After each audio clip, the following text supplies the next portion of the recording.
Hello, magandang hapon sa inyong lahat. Hindi ako supporter ni Erwin Tulfo ha, nililinaw ko. May nagsabi kasing supporter ako ni Erwin Tulfo. Nagkataon lang kasi si Erwin Tulfo ay isa ako sa mga kontraktor nung eleksyon.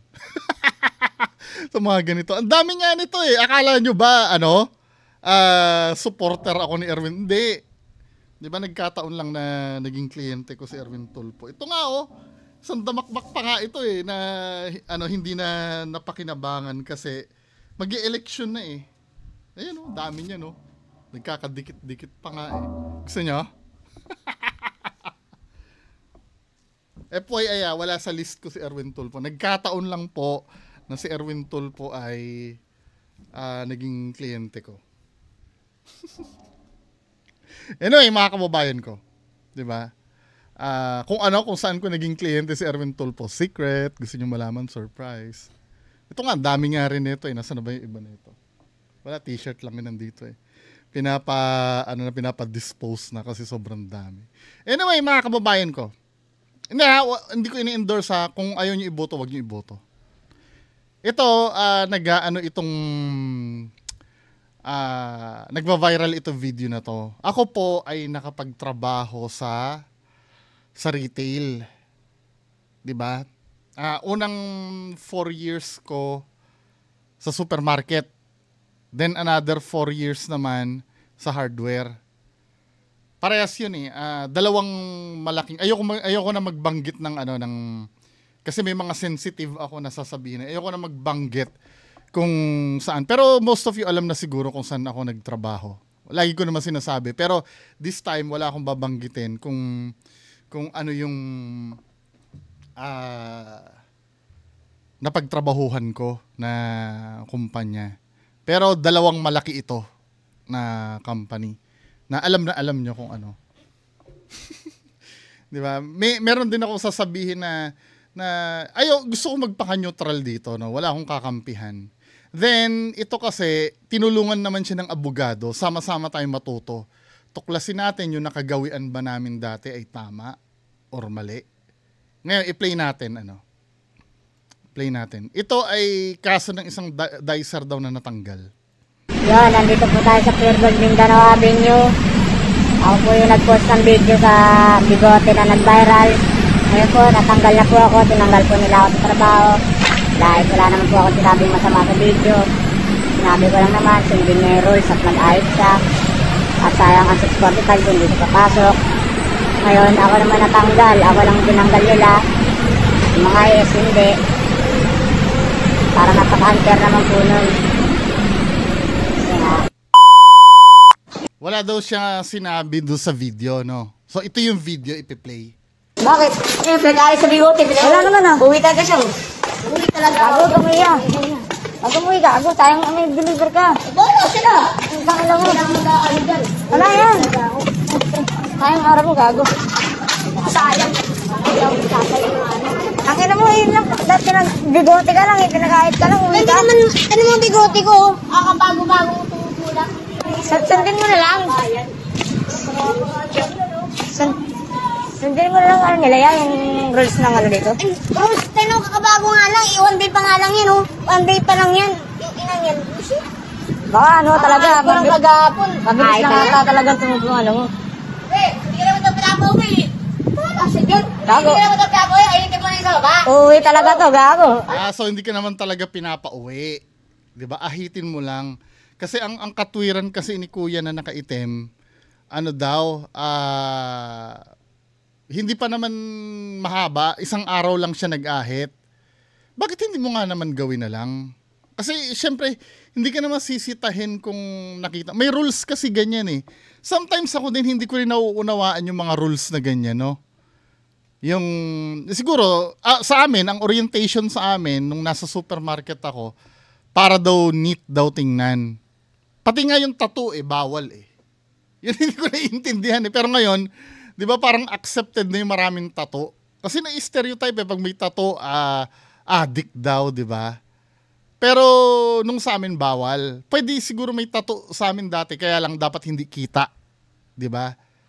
Yun ang bawal dyan sa supermarket. Mahaba ang buhok, Parang estudyante ka, ganyan. Ang naiintindihan ko dito sa video na to, pinapaahit uli siya.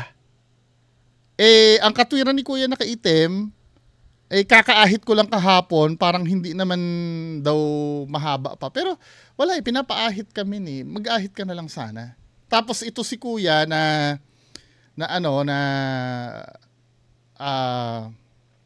nag-video, siya yung napahama kasi binidyo niya in-upload niya Kakasakit na nga ng ano ko.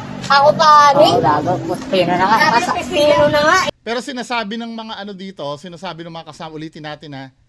Sinasabi ng mga kasama niya. Ulitin nga natin yung para walang cut. Doon kung kailan nag-umpisa yung video, kung saan siya pinaalis. Bakit? Pinag-alis sa bigote. Wala naman Uwi talaga siya. Uwi talaga. Gago, gumuya. Gumuya, gago. Tayong may deliver ka. Bono sila. Ang bakala mo. Wala yan. Tayong araw mo, gago. Sayang. Nakita mo, bigote ka lang, pinag-ahit ka lang. Hindi naman, ano mo bigote ko? Bago-bago tumutulang. Pero may bigote ka pa rin, min Sundin mo na lang. Sundin mo na lang nila yan, yung rules ng dito. Rules, kakabago nga lang, 1 day pa nga lang yan, 1 day pa lang yan. Yung inang yan, baka talaga, parang kagapon. Mabilis lang ata talagang tumutulang mo. Hindi ka naman ito pinapauwi. Gago. Hindi ka naman ito pinapauwi, ayutin mo na yung sa baba. Uwi talaga to, gago. Ayos sa baba, balbas. Saka nga ng ko, ako pa, gago. Pino na nga. Pino na nga Araw-araw ko nang maahit. Nag-aahit ako araw-araw. Masakit na yung ko. Yung balbas mo nga daw, yung sa baba daw. Sabi ng PC pare. Sabi ng PC hindi lang pinapauwi. Masakit na yung ganito ko. Hindi na pinapauwi, pero gusto niya umuwi kasi nalilate siya. Nalilate ako dahil sa ganyan Kaya nga maaga ko Kaya magawa na ganyan. 12:15 nakita ko na ito umakyat sa taas Aga-aga ko pumapasok. 12:15? Bukat 30 na. Wala pa, hindi. Sa bangki. Ano siya pumila ya? Siya pila na nga. Nasa pila na. Isa na. Siya na yun. Ganyan na siya. Ganyan na Tapos sa taas yung mga tropa natin. May bigote. Hindi.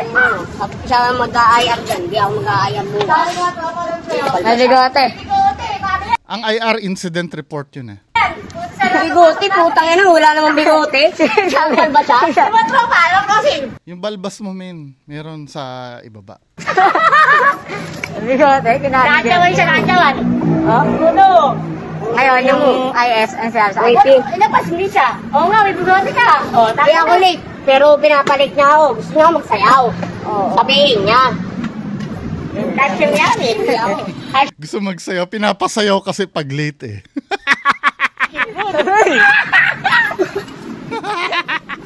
Naalala ko yun, totoo yun. Maraming pera si kaibigan. Maraming pera to, gago. Hindi na mambasa at 645, no? Hindi pero kasi, ako, 645 sa araw. Feeling ko walang pamilya pa to si Kuya, kaya madali lang sa kanya yung ganyan, no? Na mag-walk away sa trabaho. Yan minsan ang attitude ng mga Gen Z pag nagkaroon ng trabaho. Di ba? Ang gusto nila sila lagi yung pinakikisamahan. Actually, yung mga kapanahunan nyo, kasi ako kabataan pa ako yung mga kapanahunan nyo, di ba sa school tinitrain na yan, di ba? Yung kailangan maayos ang gupit mo, kailangan tinitrain ka na para sa real world Yung disiplina kasi ang tinitrain doon. Ito, obviously, hindi nakasanayan ni Kuya yung madisiplina. Kaya ganyan. Kung ano yung gusto niyang gawin, yun lang ang gagawin niya. Pero malinaw naman kung ano yung direktiba na sa mga magja-job hunt or mga first time, wag yung paiiralin yung ganito. Yung kayo yung pakikisamahan ng management. 'Di ba? Kayo makisama sa management. Kasi lagi niyong tatandaan, hindi maganda ang attitude na ganito. Marami ang naghahanap ng trabaho, hindi lang ikaw. Anytime, kung ikaw ang aalis, pwede kang palitan anytime. Well, ito yung dicer na to, no? Pero ang main issue dito yung nag-video eh. Di ba? Kako, hindi na nalilito. Alam ko rin, hindi na nalilito. Kinunta mo rin siya ng mga tropa ng closing, pre. Oo, nasa taas na siya. Papasok na! Ano sabi? Papiskip na siya. Ano sabi? Ang ina, baby ko. Ang ina. Pati yung mga pati yung mga opening na magkakain. Buta, oo nga, no, yun. Oh, may bigote ka daw talaga. Sabi sa kanya, mag-ahit siya. Nasa ano yun eh, nasa orientation nyo naman yan eh. Para namang hindi mo naiintindihan yung orientation nyo. Kasi isa rin ako sa nag-orient dati ng mga bago. Kung ano yung mga hindi pwede at pwede. 'Di ba? Pinaunawa naman sa inyo yan ng gusto ni Kuya eh. Sino, tre? Marami siguro siyang pera. Gago. Dali ako kausap, kukuy. Ina mo, di ako mangingilag ng binuwi. Gago, sayang 645, cook, no? Bukal ba siya? Ang ina, hindi ako nagpapalit eh. Ililate na ako. Ang ina, bawas sa sahod ko yun. So, yun yung nag-viral. Now, ito si Kuya, nung nag-viral yung video na yon, ito tinanggal siya. Dito po tayo sa Pure Gold Mindanao Avenue. Ako po yung nag-post ng video sa bigote na nag-viral. Ngayon po, natanggal na po ako. Tinanggal po nila ako sa trabaho. Dahil wala naman po ako sinabing masama sa video. Sinabi ko lang naman, sundin niya. Tinanggal na siya sa trabaho no, dahil nag-viral yung video. Ganito kasi yan, Kuya. Ito pananaw ko ito bilang nandoon nagtrabaho dati. Kuya kasi, yung pagbi-video mo, wala ka naman sinabi dong masama talaga. Totoo yun. Pero private property yung yung pinag-videohan mo. Hindi naman public space yun eh. 'Di ba? Sa loob ng vicinity ng Pure Gold yun, sa may likod pa. Yun ang malaking pagkakamali mo, nag-video ka. Dahil pag nag-viral yon, may issue. Siyempre, may mga mag-iisip na, ay, ba't ganun si Pure Gold? Ganyan pala dyan sa Pure Gold. Bigote, issue pa. Diba? Yung mga ganon. Kahit malinaw naman dun sa video din kasi mismo, dun sa pinost mo, na malaking nga naman yon, malaking pagkakamali. However, ang pinag-uusapan kasi dito, yung due process niya, ba't biglaan? Pero mga kababayan ko, you have to understand ito. Mamaya, lilinawin naman ng lawyer eh. Papanoorin natin yung point ng lawyer mamaya. Kasi hindi ako lawyer eh. Ang i-discuss ko lang dito, yung sistema na nangyayari talaga. Yung kalakaran sa loob. 'Di ba? Katulad doon sinabi ko, 'di ba? Pag may shoplifter, ang talagang gawin doon sa shoplifter ay idala sa presinto, attenda ng hearing. Pero kasi kami, sa sobrang tamad na naming mag-attend ng hearing at abala pa sa trabaho namin, ginagawa na lang namin, binubugbog na lang namin sa warehouse. Illegal yun, ha? Illegal yun. Pero ginagawa namin para wala nang maabala. Kasi abala pag nag-hearing eh. Now, dito kasi, you have to understand, sa Pure Gold kasi, lahat ng nagtatrabaho dyan, hindi naman paswelduhan ng Pure Gold lahat yan eh. 'Di ba? Dalawa ang empleyado sa loob, isang outright, yung pasweldohan ng Pure Gold, at isang merchandiser na consignor katulad nito ni Kuya. Pag sinabi mong actually dicer kahit na outright yung produkto, pwede kasing pasweldohan to ng agency eh. Hindi naman ito pasweldohan ng Pure Gold, ito ay agency. Minsan sa akin nangyayari din yan na pagka busit ako dun sa isang dicer, no? Binaback to agency ko. Si agency ang magsisisante sa'yo, hindi yung Pure Gold. Now, dun sa pagsisante sa'yo ng agency, sila yung magju-due process sa'yo, hindi si Pure Gold. Kasi ikaw, pinapadala ka lang sa Pure Gold ng agency eh. May isang kaso ganito, no? Naalala ko, ang isang push girl, ang pinupush niya, whitening cream. Whitening cream. Ngayon, nung tiningnan ko si push girl, ang itim. Ang itim. Ang pinopromote niya, whitening cream, pero ang pinadala ng agency, maitim.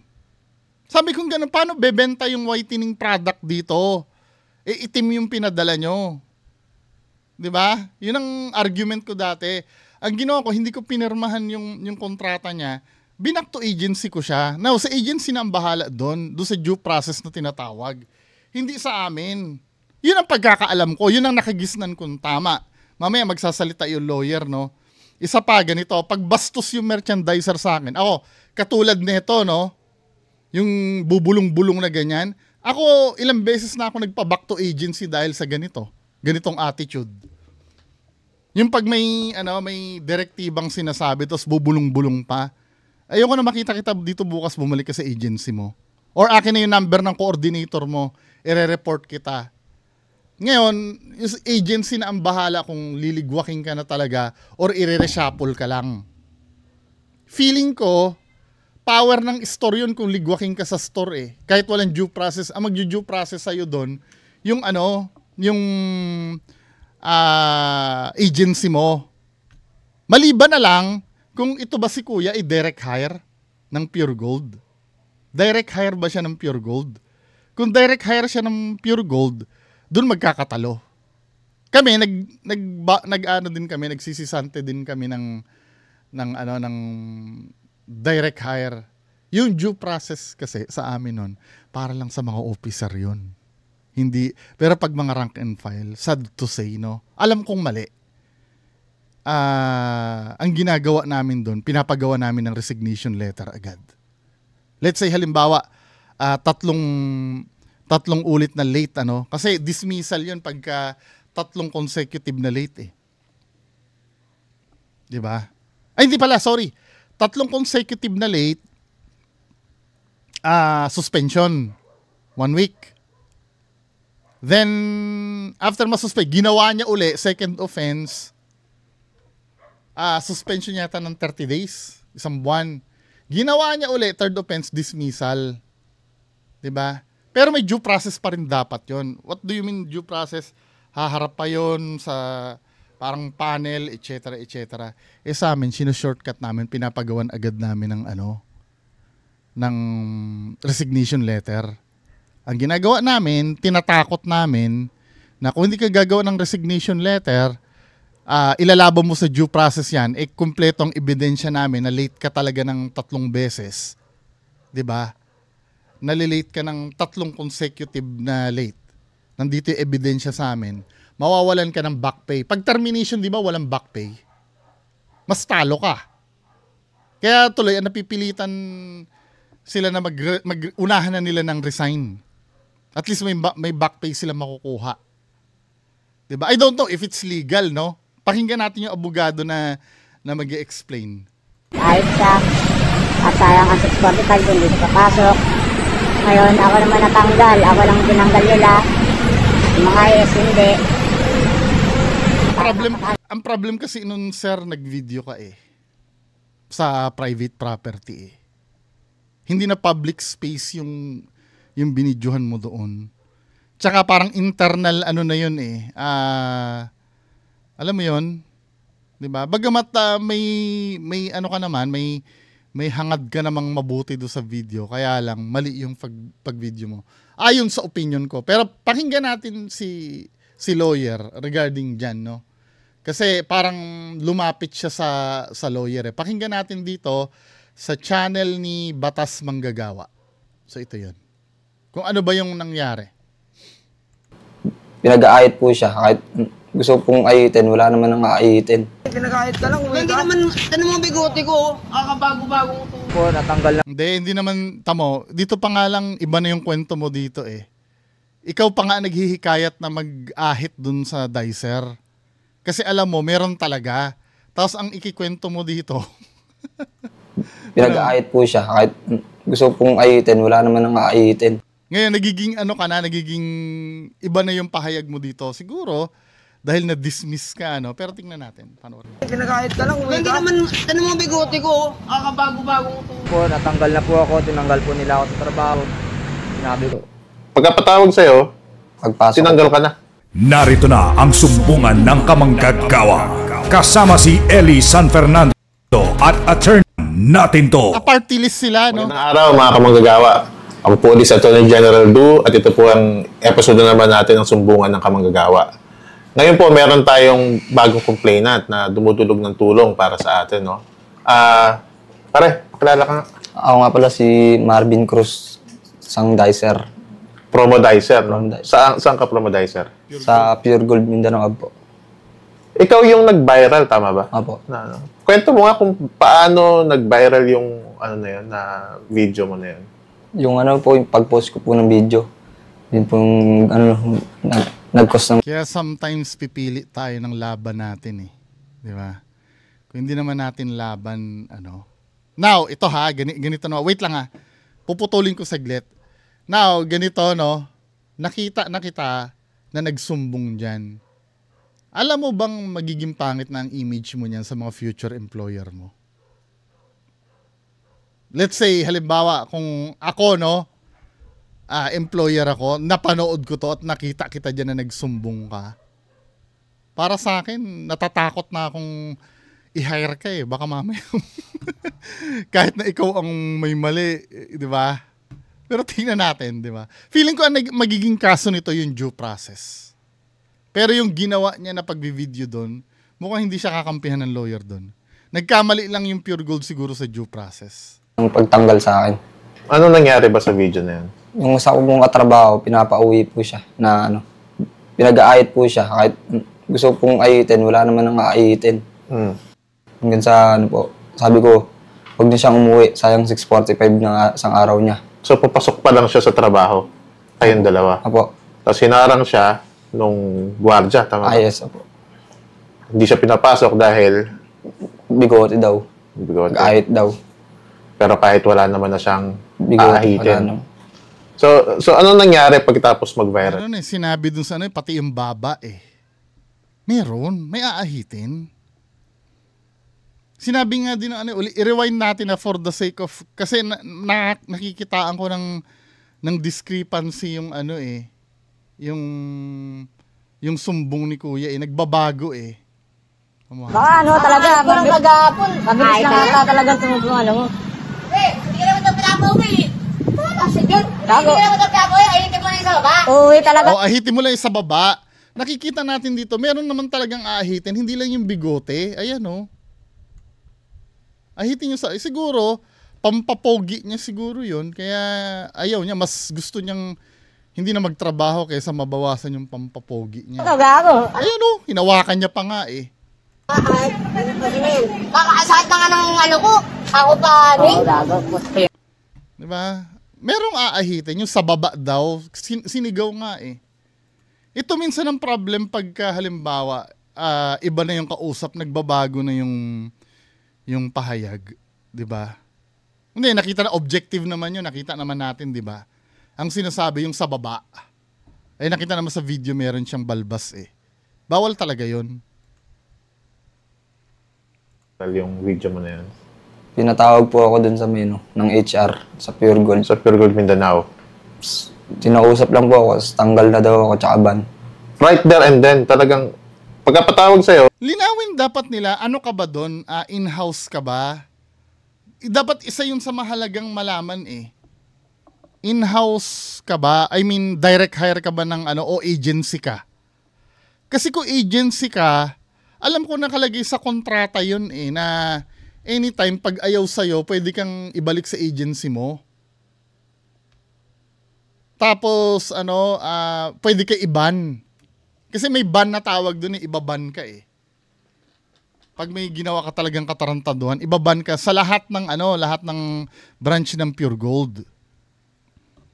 Dapat nilinaw niya muna kung agency ka. Kasi pwede kasi ang mangyari, agency si Kuya, back to agency ka na lang muna. At hindi ka na pwede magtrabaho sa Pure Gold. Now, si agency ang mag-due process sa kanya. Base sa report ng Pure Gold. O itong itong tao mo dito sa amin, may ginawang katarantaduhan. Ito yung report namin. Pasa sa agency. Agency ang mag-due process. Pero tingnan natin ang sasabihin ng lawyer, baka yung nakagisnan ko ay mali. Pagpasok tinanggal ka na. Nang wala man lang, walang notice to explain, walang kahit anong notice sa'yo. Pinauwi na po ako, di na ako pinapasok eh. Tapos nag-video na ulit ako nun sa labas. Nag-video ko ulit, nag-viral ulit. Apo. Tapos, kinabukasan, hindi na daw ako ban. Para lang malinaw. Ba't binawi nila? Feeling ko direct hire to. Isang dicer, ano ang trabaho mo ba yan sa Pure Gold? Taga-refill lang po ng mga item. Refill. Doon sa mga shelf. Apo. No, so, meron kayong designated na lugar kung saan kayo May produkto. naka-assign. May produkto kang hawak. Let's say, dicer ka ng Unilever, ng ano. Yung mga nagagalit na interrupt ako na interrupt, reaction video ko po kasi ito eh. Pwede niyong panoorin ng buo to na walang interruption sa Batas Manggagawa channel. Ha? Kasi may magagalit ka, patapusin mo muna. Reaction video po kasi ito. Pupuno ng mga shelf. At ilang taong ka na nagkatrabaho dyan? 2 years na po may Bilang dicer. Ano yan? Meron kayong agency o ano? Yun. Direct hire? may agency po. Ayun! Agency nyo. Agency pala! Diba, anytime pwede kang ipa-reshuffle. Minsan nga ganito eh. Halimbawa, may pinadalang ano, kasi sa amin, sa supermarket, bata-bata system kasi yan. Kailangan, gusto mo, magiging tao mo, bata mo. Halimbawa ako, no, nanggaling ako sa isang branch, nalipat ako sa isang branch. Ang gusto kong maging tao ko ay yung mga nakasama ko dati sa lumang branch. Sa amin, pwede yun. Pwede yun sa amin na halimbawa,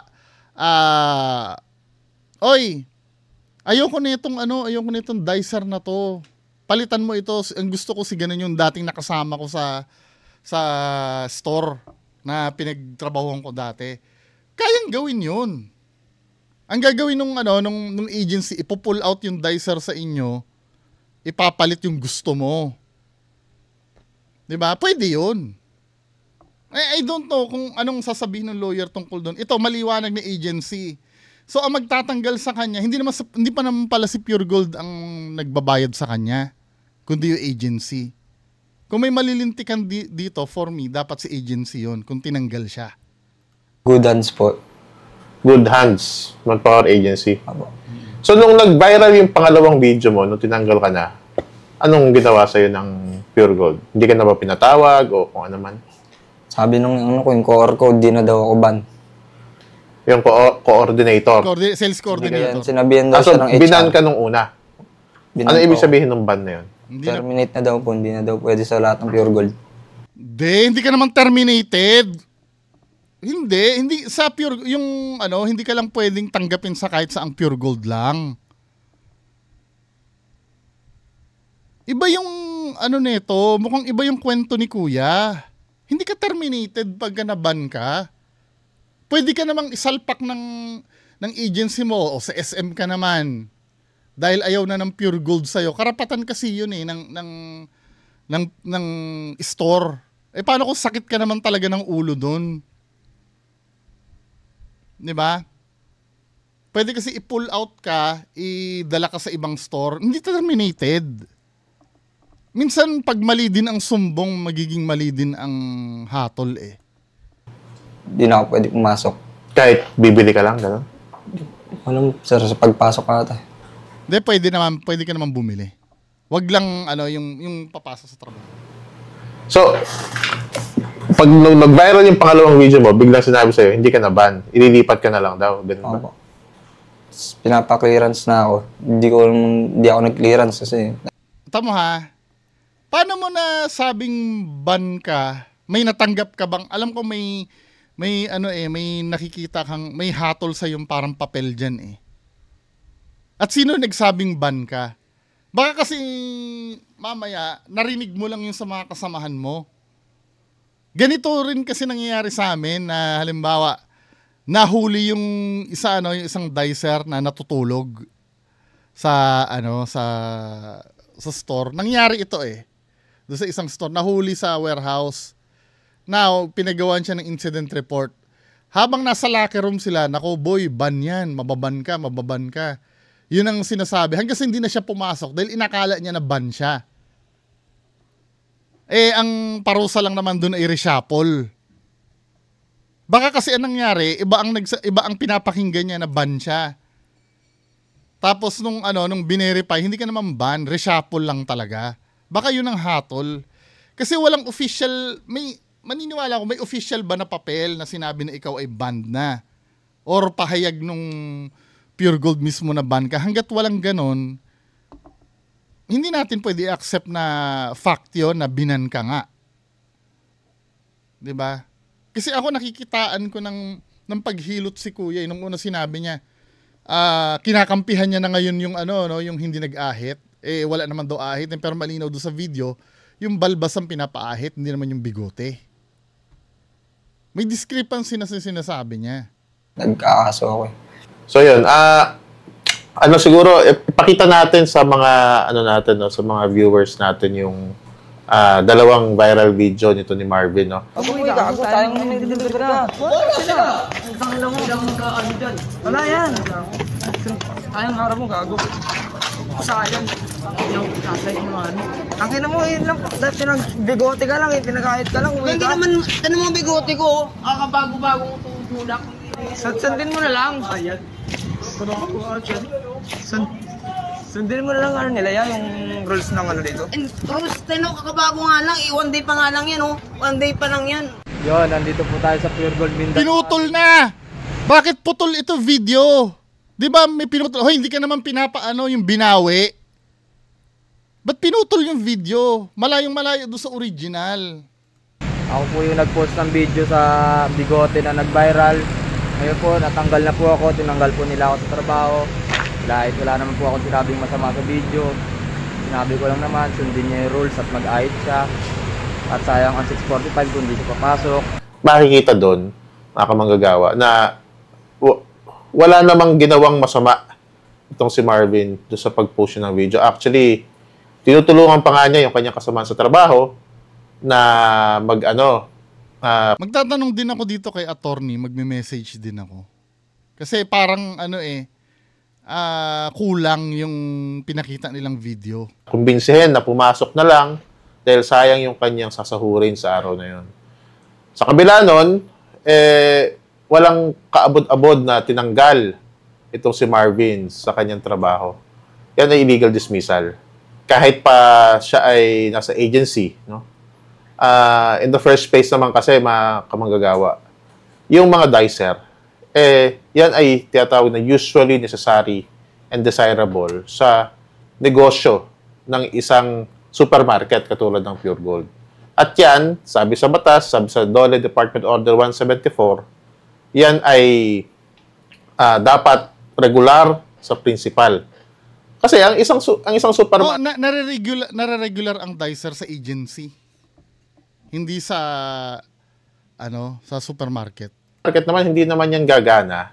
Hindi naman yan makakapagbigay ng serbisyo o makakapagnegosyo kung wala ang mga dicer. So, napakaraming mga kumpanya na nagva-violate ng department order na yan. Nung nagpunta po ako dito kay attorney, na tinulungan po agad nila ako at pinasamahan po agad ako sa kanilang staff para magsampa ng kaso sa NLRC. Hanggang sa nag-file po kami doon ng case at may hearing po kami sa May 30 para bumalik po. Kaya itong si Marvin, tututukan natin yung kanyang kaso. Hanggang dulo ito, Marvin. Opo. Hindi tayo, Salamat, sir. hindi tayo hanggang simula lang dito. No? Tulad nung iba dyan. Huwag natin na lang banggitin. Tulad na iba? Tulpo? Ganitong mga klaseng trabaho, matagal na natin ginagawa ito. Pero alam nyo, naririnig ko nga daw yun. Yung hanggang umpisa lang daw. Tulpo. O hindi ako endorser ng tulpo, ha? Hindi lang natin siyempre nabibidyo, hindi natin nare-record. Pero ang ating mga tutulungan simulat sa pool sa ating opisina ay mga manggagawang walang pambayad ng sarili nilang abogado. So, anong may gusto ko bang sabihin? Maraming salamat po sa mga tumulong sa akin, lalo na po kay Attorney General Du at sa lahat po ng mga staff niya, pati kay Ma'am Noims at saka po kay Sir Eli San Fernando. Salamat po pati po sa Batas Ka Manggagawa. Maraming salamat po ulit. Sa Pure Gold at saka sa Good Hands Manpower, sabihin mo na. Sana hindi na mapamarisan yung ganung ginagawa ng pagtanggal basta-basta na wala man lang Wala man lang investigasyon or binibigay na papel o memo. Basta-basta na lang magtatanggal. Kasi ang ano ko doon, ang base sa experience ko, no, ang ano ko kasi doon, ang issue doon ay hindi sa Pure Gold, sa agency mo yun. Yung pagtanggal sa'yo ng Pure Gold, para sa akin, ano, gusto ko rin itanong kay attorney yun kung makakausap ko siya. Ito nga kinukontak ko siya sa FB ngayon.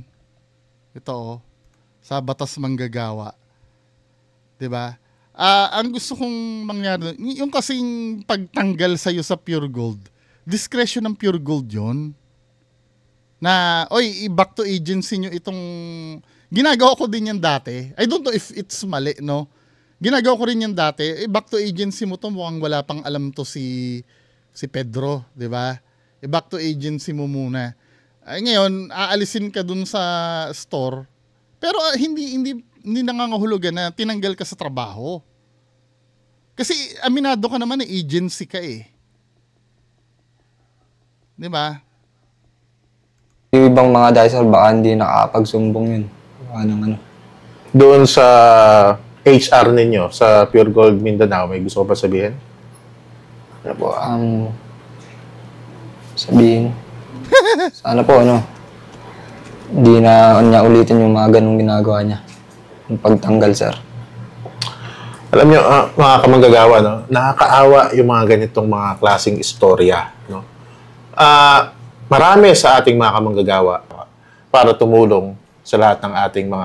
So, kinukontak ko itong si attorney. Sana mapagbigyan tayo, no? Yung tanong.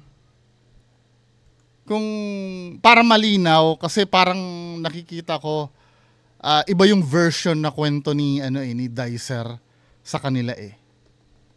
Or hindi, baka nag-usap na sila diyan ng internal nila. Para maliwanag lang. Anyway, mga kababayan ko, ano masasabi nyo dito sa naging topic natin? Magandang hapon po sa inyo lahat. Bye-bye.